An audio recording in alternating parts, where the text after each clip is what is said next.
అలా వెంకట సాయి కృష్ణ అని ఇంటి పక్కన ఉండే ఒక పూజారి. ఓకే. ఆ పక్కింట్లో జస్ట్ మన చెల్లిలాగో తల్లిలాగో ఇరుగు పొరుగు వాళ్ళు ఉంటారు కదా, అలా అప్సర అనే ఒక అమ్మాయి వీళ్ళకి అంటే బాగా క్లోజ్. వీళ్ళ ఇంటికి కూడా తరచూ వెళ్ళి వస్తూ ఉంటాడు. ఇప్పుడు ఇంటి పక్కన పూజారి అంటే మనం ఎంత ఫ్రెండ్లీగా ఉంటాం, అలాగే ఉంటే ఈ అమ్మాయితో కొంచెం ప్రేమైన నడిపాడు. ఇక్కడ విషయం ఏంటి, తర్వాత కోయంబత్తూరు వెళ్ళొద్దామని విమాన టికెట్లు తెచ్చాడు.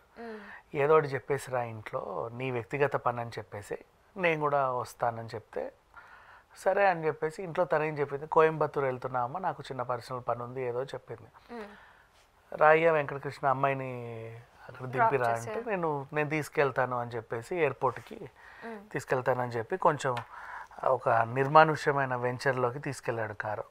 ఈ అమ్మాయికి ఆల్రెడీ మత్తు మంది ఇస్తే నిద్రలోకి జారుకుంది.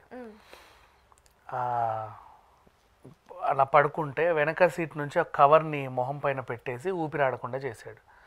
తను చనిపోయింది అని తెలిసినా కూడా చిన్న డౌట్ వచ్చి మన రోకలి రాయి ఉంటుంది కదా, మన ఇదేంటిది ఇలా ఇలా రుబ్బే రాయి, ఆ స్టిక్ తీసేసి ఇంత రాయి ఉంటుంది, అది ఆల్రెడీ తెచ్చుకున్నాడు కారులో.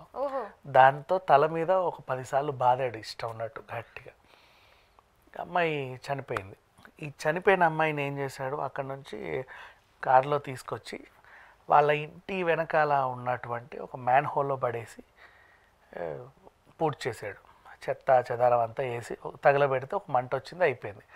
అయినా సరే 2 days తర్వాత దుర్వాసన వస్తుంది. బాడీ ఉన్నప్పుడు వాసన ఖచ్చితంగా వస్తుంది. బా ఏంటిది దుర్వాసన వస్తుంది, ఇంకా ఏం చేద్దామని చెప్పేసి మళ్ళీ వెళ్ళి కాంక్రీట్ సిమెంట్ తీసుకొచ్చి దాంట్లో వేసి నీట్గా పూడ్చాడు. ఓకే.